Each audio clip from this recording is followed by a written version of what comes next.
Man, by the time PulseChain comes out, these are going to be the jokes about us.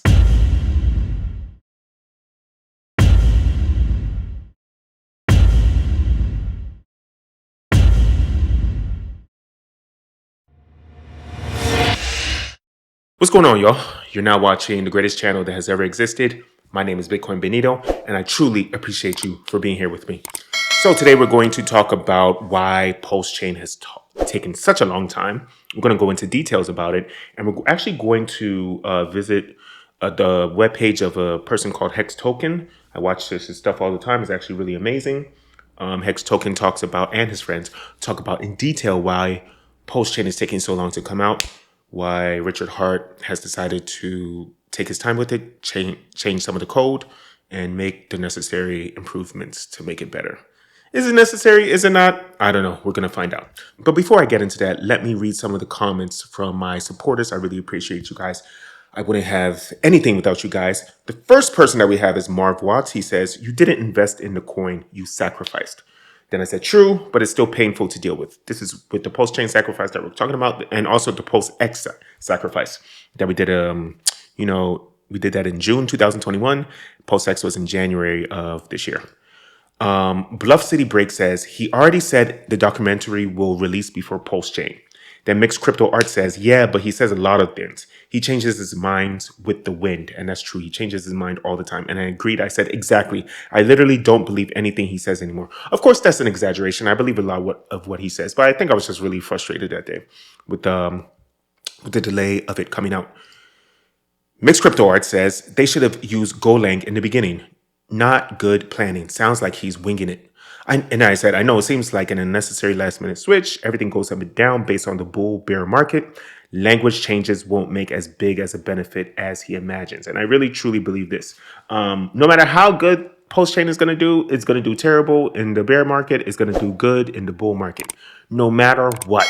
So he might as well just release it right now because it's going to do terrible. No matter how awesome it is, it's still going to do terrible. We're in the bear market. There's nothing you can do about it. And then 𝘕𝘰𝘯𝘦𝘥𝘰𝘮, sorry about that, says, "When is the best time to claim weight?" And then I said, very close to the release date of PulseChain. Weight is a PulseChain based token that you get your value of your coins increased the closer it gets to the PulseChain release. But then as soon as PulseChain releases, then its value is going to be frozen, or maybe might even reduce. We'll see. And then maybe after it reduces, it'll grow up. It'll grow higher after PulseChain comes out, but we're not really sure about that. Anyways, let's get into the video by 𝘰𝘰𝘯𝘺. Hex had to be as robust as it was because there was no central authority. There is no emergency lever to pull. It's like figuring out how to launch a rocket that's going to get to Neptune. You need to predict all the orbits, all the gravitational wobbles, all the positions of everything, because once that rocket leaves the launch pad, you can't adjust it. Okay, so the first thing that he says is that Hex was created in a way as if it was launching a rocket into Saturn, into Neptune, okay?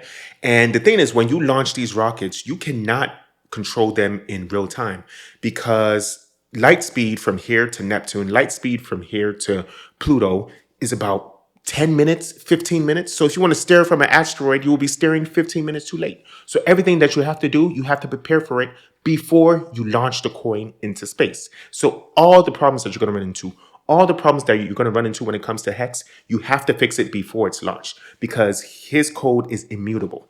Now, this is true. I get it. It makes total sense. But in reality, there is no such thing as perfect code. No such thing as perfect code. There's always going to be bugs in your code.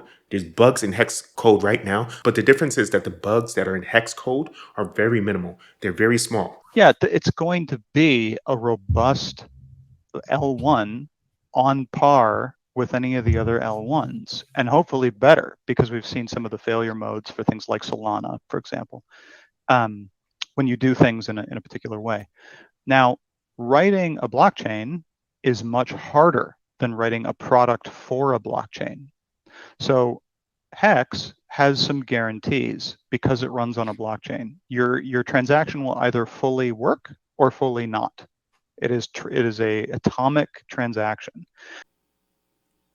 Yeah, so here he says that the code has to be completely robust, number one, and the code has to be atomic, okay? So what does an atomic code or atomic transaction mean necessarily? An atomic transaction is an indivisible and irreducible series of database operations such that either all the transactions occur or nothing occurs. A guarantee of atomicity prevents updates to the database occurring only partially, which can cause greater problems than rejecting the whole series outright.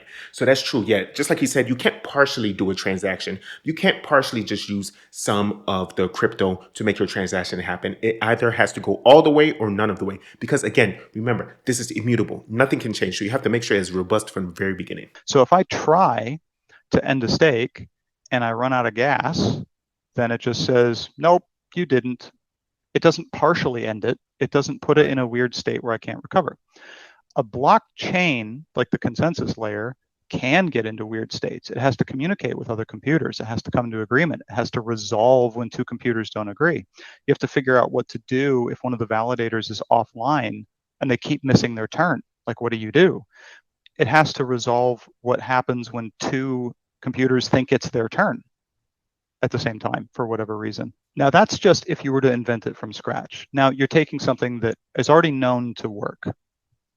But when you press on it a little bit and you say, okay, but we're changing the context. We don't have BNB. We don't have a secondary chain that messages what the rotation ought to be.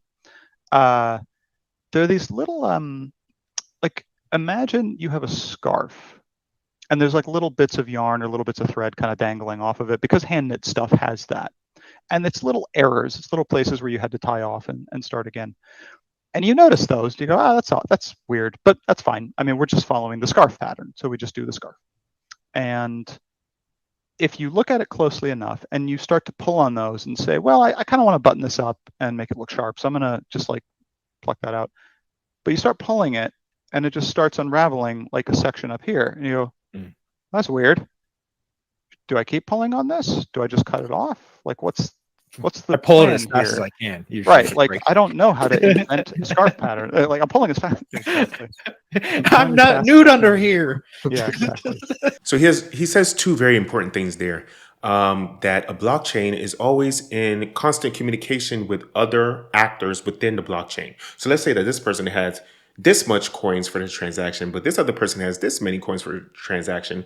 And the blockchain has to know, first of all, who did their transaction first and who has the higher amount of coins and who's going to allow to have the transaction that is necessary, right? So it constantly has to go through checks and balances. It constantly has to go through tests to see which transaction should be accepted, which person on the blockchain transaction should be accepted. The other analogy that he used is that, yes, okay, you have a little nick in your scarf, and if you pull out that nick, it's going to, just because you think it's just going to snap that little piece of nick that's there, it doesn't mean that it's going to affect other parts of the scarf. And if you had that yourself in your shirt or something, like let's say you ripped out a tag in the back of your shirt, you notice that, oh yeah, I ripped the tag out. Oh, no big deal is going to happen. You notice like maybe a week later, a month later, you have a massive hole in your shirt because other parts of your shirt started to unravel based off of that tiny little nick that you pulled out, right? Since the very beginning. I said nick as in N-I-C-K, not the other nick, okay?